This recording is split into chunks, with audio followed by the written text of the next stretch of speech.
Hello mga idol, ayan, nandito tayo sa Balangan, Bataan. Habang nagpapahinga po tayo, nandito tayo sa may gilid po ng highway. Tumigil po na po tayo dito, napakainit, grabe. Ayan. So, ang haba po ng ating binaybay. Ayan mga guys. Ayan po mga lodi.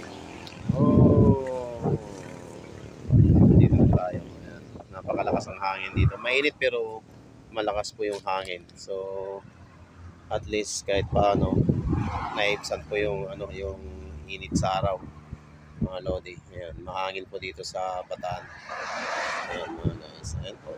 Shout out po sa inyo lahat na nanonood po ng aking mga vlog.